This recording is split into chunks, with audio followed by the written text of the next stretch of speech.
ಗೌಡ್ರು ರಾಜ್ಯದಲ್ಲಿ ಮುಖ್ಯಮಂತ್ರಿಗಳಾದಾಗ ಯಾವೊಂದು ರಾಮನಗರದ ಹತ್ತಿರ ಮಾಯಗಾನಹಳ್ಳಿ ಅಂತಕ್ಕಂಥ ಒಂದು ಹಳ್ಳಿ, ಅಲ್ಲಿ ಆಂಧ್ರ ಪ್ರದೇಶದ್ದು ಯಾವುದೋ ಒಂದು ಬಸ್ ಆಕ್ಸಿಡೆಂಟಲ್ಲಿ ಶಾಲಾ ಮಕ್ಕಳು 8-10 ಮಕ್ಕಳು ಮರಣ ಹೊಂದಿದ್ರು. ಆ ಹಿನ್ನೆಲೆಯಲ್ಲಿ 89 ಮುಖ್ಯಮಂತ್ರಿ ಇವರಿದ್ದಾಗ ರಾಮಕೃಷ್ಣ ಹೆಗಡೆ ಅವರು ಆ ಬೆಂಗಳೂರು ಮೈಸೂರು ರಸ್ತೆಯನ್ನು ಅಗಲೀಕರಣ ಆಗಬೇಕು ಅನ್ನೋದು ದೇವೇಗೌಡರ ಚಿಂತನೆ. ಅವರು ಮುಖ್ಯಮಂತ್ರಿಗಳಾದಾಗ ಒಂದು ಅಮೇರಿಕಾದ ಗವರ್ನರ್ ಒಬ್ಬರು ಬಂದು ಆ ಒಂದು ಯೋಜನೆಗೆ ಯಾಕೆಂದರೆ ನಮ್ಮ ರಾಜ್ಯ ಸರ್ಕಾರದ ಬಜೆಟೇ 3,000 ಕೋಟಿ ಆಗ ದೇವೇಗೌಡರು ಮುಖ್ಯಮಂತ್ರಿ ಇದ್ದಾಗ 3,000 ಕೋಟಿಲಿ ಮಾಡತಕ್ಕಂಥ ಶಕ್ತಿ ಇರಲಿಲ್ಲ. ಅದಕ್ಕೆ ಒಂದು ಅಮೇರಿಕಾ ಸಂಸ್ಥೆ ಜೊತೆಯಲ್ಲಿ ಒಪ್ಪಂದ ಆಯಿತು. ದೇವೇಗೌಡರು ಡೆಲ್ಲಿಗೆ ಹೋದ ಮೇಲೆ ಅದು ನೈಸ್ತಕ್ಕಂಥ ಒಂದು ಸಂಸ್ಥೆಗೆ ಮತ್ತೆ ಅದೇನೋ ಒಡಂಬಡಿಕೆ ಮಾಡ್ಕೊಂಡ್ರು ನೈಸ್ ಹೆಸರಿನಲ್ಲಿ.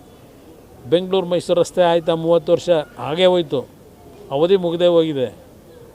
ಆ ಸಂದರ್ಭದಲ್ಲಿ ಇದೇ ಈಗಿನ ಮುಖ್ಯಮಂತ್ರಿಗಳು BMICPA ಅಂತಲೂ ಅದೆಂಥದ್ದು ಒಂದು ಮಾಡಿದರು ಪ್ರಾಧಿಕಾರ, ಅದಕ್ಕೆ ಚೇರ್ಮನ್ ಇವರೇ.